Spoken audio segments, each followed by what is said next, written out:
আজকে ছিল আমাদের বাড়িতে শিবের নিমন্ত্রণ। আচ্ছা, তোমরা ভাবছো শিবের নিমন্ত্রণ আবার আমাদের বাড়িতে? হ্যাঁ গো হ্যাঁ, শিবের নিমন্ত্রণ। তো আজকে শিব কিন্তু আমাদের বাড়িতেই থাকবে। তোমরা তো জানো এখন চৈত্র মাস চলছে, আর এই চৈত্র মাসে শিব প্রত্যেক বাড়িতে বাড়িতে ঘুরে বেড়ায়।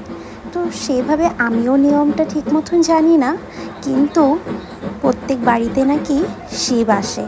তো আমাদের বাড়িতেও আসতো, প্রত্যেক বাড়ি দেখতাম, কিন্তু শিবকে যে নিমন্ত্রণ করতে হয় বাড়িতে সেটা কখনো জানতাম না। তো আমার বরের এক স্টুডেন্ট আছে যে এই চড়ক পূজা করে, ওরা শিব নিয়ে বেড়ায়।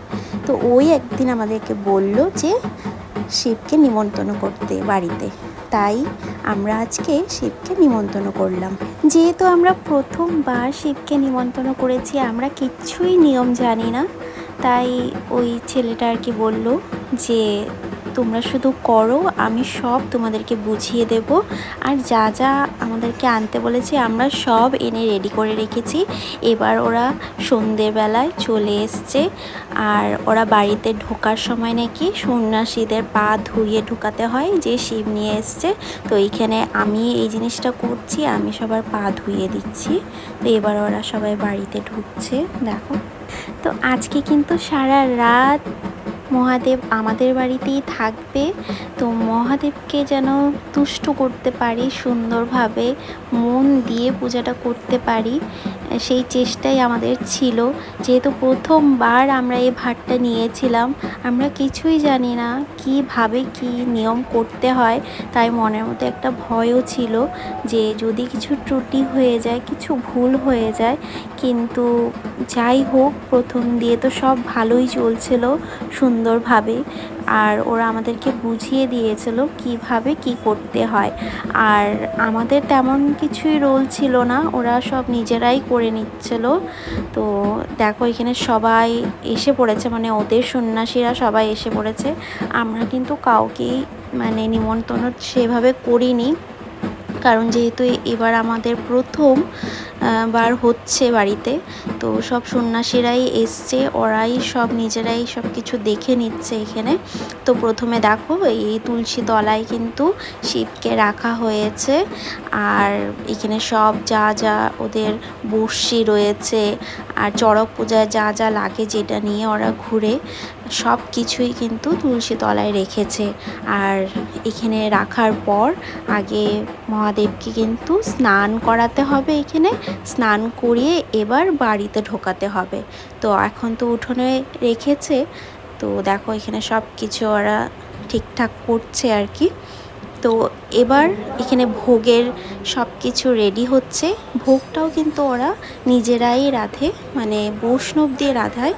তো ওদের মানুষ ছিল, ওদের মানুষই এসছে রাঁধতে, আমরা সব জোগাড় করে দিচ্ছি। এখানে দেখো দিদি এসছে, দিদি আর আমরা সবাই মিলে কিন্তু সবজি বানিয়ে দিয়েছি। তো ওরা মানে নিজেরাই সব বাকি করে নিয়েছে। এবার দেখো এখানে শিবকে স্নান করানো হবে। তো ওরা আমাদেরকে বলেছিল যে শিবের সাথে নাকি মানে স্নান করতে হয়, তো শিবের সাথে স্নান করলে খুবই ভালো। তো এখানে আমি স্নান করছি, আমার সাথে টুসিও স্নান করছে। তো প্রথমে আমরা দুজন বসে নিয়েছি, তো প্রথমে আমাদের দুজনকে স্নান করানো হবে, মানে শিব সঙ্গে নিয়ে। তো প্রথমবার আমি তো কিচ্ছুই জানি না, ভয়ও লাগছিল কি হবে, কেমনভাবে হবে। তো এখানে দেখো এখানে বসে পড়েছি। এবার শিবকে কিন্তু আমাদের মাথার উপরে তোলা হবে, মাথার উপর দিয়ে তারপরে কিন্তু শিবকে ওরাই স্নান করাবে, আমরা শুধু ধরে রাখবো। আর এখানে কিন্তু আমি বিকেলবেলা আবার স্নান করে এসেছি, স্নান করে ভালো কাপড় পরে কিন্তু এসেছি, দেখতেই পারছো। তো দেখো শিবকে আমার মাথায় তুলে দিল। এবার এখানে আমি শিবকে ধরেছি, এবার সন্ন্যাসীরা শিবকে স্নান করিয়ে দেবে।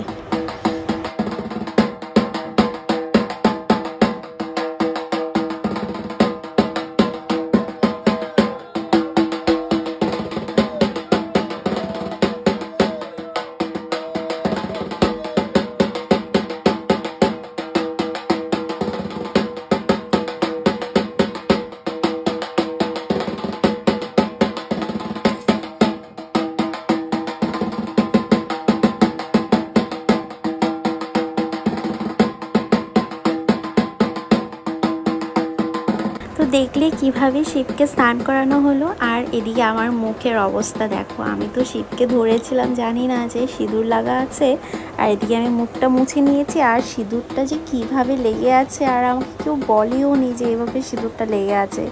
কি যে লাগছে আমাকে, কি বাজে লাগছে, আমি তো এটা পরে দেখেছি, মানে খুব বাজে লাগছিল। তো যাই হোক, তারপরে আমি ভাবলাম যে হয়ে গেছে, তো উঠে যাচ্ছিলাম, কিন্তু বললো যে না না আরও বাকি আছে।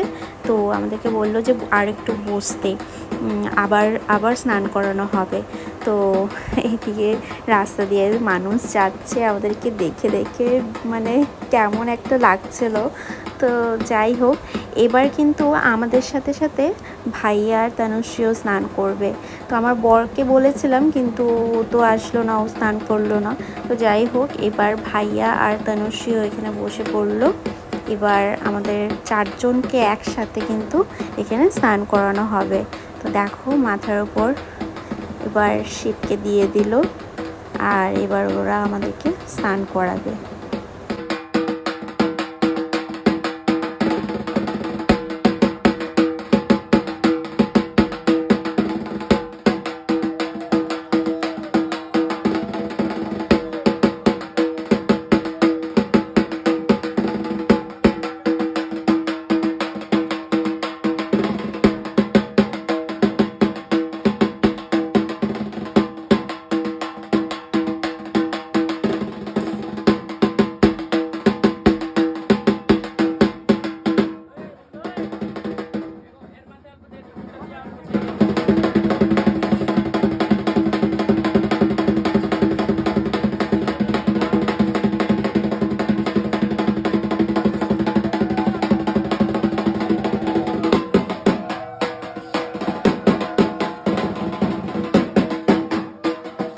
তো দেখলে শিবকে স্নান করিয়ে এবার এই যে ঘরের ভিতরে নিয়ে আসলো, এখানেই কিন্তু শিবের পুজো হবে। তো টিউশনি রুমে সব হচ্ছে, আর এখানে সব সন্ন্যাসীরা মানে কয়েকজন আর কি শুয়ে আছে, পুরো টায়ার্ড হয়ে গেছে, কারণ ওরা তো দুপুর থেকেই মানে সকাল দিক থেকেই ওরা বেরিয়ে যায় বাড়িতে বাড়িতে ঘুরে, তাই সারাদিন ঘুরে ঘুরে কিন্তু অনেক টায়ার্ড হয়ে যায়, সারাদিনে কোনো খাওয়া দাওয়া নেই।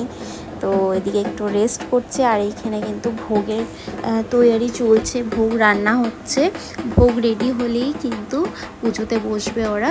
তো আরও কয়েকটা জিনিস আছে যেগুলো স্নান করাতে হবে, যেমন কি ত্রিশূল রয়েছে, আরও কি যেন ছিল আর কি, বর্ষি, ত্রিশূল এগুলো রয়েছে। তো এগুলোকে স্নান করিয়ে তারপর ভিতরে নিয়ে যাবে। তো চলো দেখে নাও।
তো এবার কিন্তু ভোলেনাথকে এখানে স্থাপিত করা হয়েছে, এখানে সাজানো হয়ে গেছে দেখো।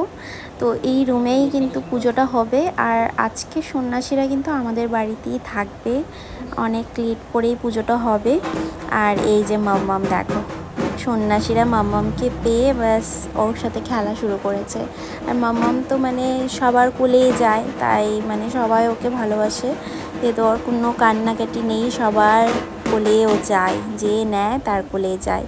তো ওর কোলে সবার কোলে উঠে ও দেখো কীভাবে নাচছে ওকে নিয়ে। তো এবার সব কিছু এখানে তৈয়ারি হচ্ছে, অনেক সন্ন্যাসী এসেছিলো। তো এবার পুজো স্টার্ট হবে, এখানে সব রেডি হয়ে গেছে, ওরাই সব কিছু রেডি করেছে।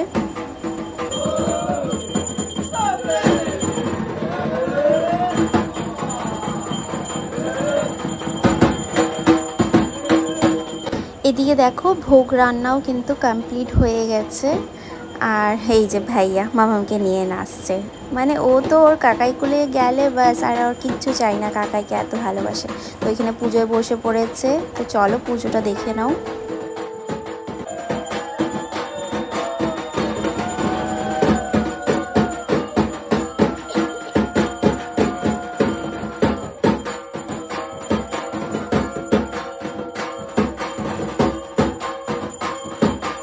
তো এখানে এবার মহাদেবকে ভোগ লাগানো হচ্ছে। এই যে দেখো ভোগ নিয়ে যাচ্ছে, উনি কিন্তু একজন বৈষ্ণব হয়, তো উনি এগুলো পাক করেছেন।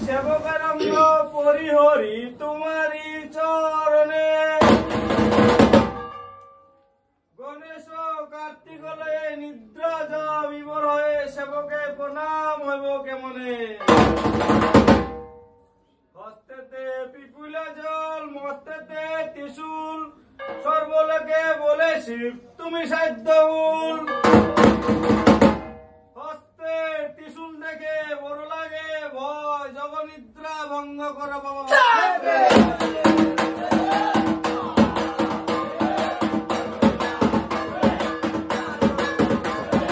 তো দেখতেই পাচ্ছ এখানে পুজো চলছে। পুজো স্টার্ট হতে হতে কিন্তু প্রায় 9টার থেকে 10টা বেজে গেছে, আর পুজো শেষ হতে হতে পুরো 1টা বেজে গেছে। মানে এতটা টাইম নিয়ে এই পুজোটা হয়। আমি প্রথমবার এই পুজোটা এক্সপিরিয়েন্স করলাম, যেহেতু আমি কখনো এই পুজোটা দেখিনি বাড়িতে। চড়ক পূজা দেখেছি আমি, তো একবার দেখেছিলাম ছোট থাকতে, বড় হয়েও দেখিনি। তো এভাবে যে বাড়িতে এসে যে বাবা বাড়িতে নিমন্ত্রণ করতে হয় বাবাকে, আর সন্ন্যাসীরা এভাবে পুজো করে, সেটা কিন্তু আমি কখনো দেখিনি। মানে জাস্ট দেখে আমি মুগ্ধ হয়ে গেছি, এত ভালো লেগেছে, মানে কি বলবো জানি না বাবা সন্তুষ্ট হয়েছে কি না। যথা চেষ্টা করেছি আমরা, মানে যতটুকু দেওয়ার, যা যা দিতে হয় আর কি, যা যা বলেছে আমরা চেষ্টা করেছি দেওয়ার। আর বাবা যদি সব কিছু ভালো রাখে, আমরা সামনের বছর আরও একটু ভালো করে করবো আর কি। যেহেতু আমাদের বাড়িতে তেমনটা জায়গা নেই, আর টিউশন রুমেই করতে হয় সব কিছু, তো এইভাবেই করেছি আর কি। তো সন্ন্যাসীরাই জানে ওরা দুষ্ট হয়েছে কি না। ওরা এখানে রাত কাটিয়েছে, এই ঘরেই সারা রাত কাটিয়েছে। তো ভোগ তো দেওয়া হয়েই গেছে, তোমরা দেখেছই। আর যখন পুজো শেষে ওরা আমাদেরকে ভোগ দিল, বাবার ভোগ মানে মেখে দিল, সেটাই আমরা খেয়েছি, খুব ভালো লেগেছে। আর সব সন্ন্যাসীরাই এখানে সেবা করেছে, তো আমরা একটু হেল্প করেছি পরিবেশন করাতে। ওরাই বলেছিল যে আমরা পরিবেশন করে দিতে পারবো, কোনো মানে চাপ নেই। তো আমরা করে দিয়েছিলাম সবাই হাতে হাতে মিলে, খুব ভালো লেগেছে। তো এইভাবেই কিন্তু পুজোটা হয়েছে। আমি যতটা এই পুজোর ব্যাপারে জেনেছি, এইটা কিন্তু একটা পুজো নয়, এটা একটা সাধনা। তো সন্ন্যাসীরা কিন্তু এটাতে সাধনা করে। আর জানো তো, যখন বাবা এসছে, বাবার পাশে কিন্তু দুটো মুন্ড ছিল, একটা বাচ্চা আর একটা বড়। তো বাচ্চা মুন্ডটা কিন্তু জাস্ট 1 বছর হয়েছে। মানে ভাবা যায়, আমরা দেখি সবাই মানে ভয় পেয়ে যাচ্ছিলাম, সবাই বাড়িতে ভয় পেয়ে যাচ্ছিলো, কিন্তু ওদের জন্য কিন্তু এটা একটা সাধনা। তো যাই হোক, এবার রাত ফুরোলো, আর সকালবেলাও কিন্তু এবার বাবাকে ভোগ দেওয়া হয়েছে। এবার পুজো হবে, তো পুজো কমপ্লিট হলে এবার ওরা সেবা করবে, সেবা করে ওরা আবার বেরিয়ে যাবে ওদের কাজে, মানে বাবাকে নিয়ে আবার বাড়ি বাড়ি ফিরবে। তো দেখো এখানে সেবাও হয়ে গেছে ওদের। তো এবার বাবা চলে যাচ্ছে, খুব খারাপ লাগছে, মানে একদিন বাবা থেকেছে আমাদের বাড়িতে, আবার এসো তুমি বাবা, এটাই প্রার্থনা রইল তোমার কাছে। তো তোমাদের আজকে ব্লগটা কেমন লাগলো আমাকে নিশ্চয়ই জানাও। হর হর মহাদেব।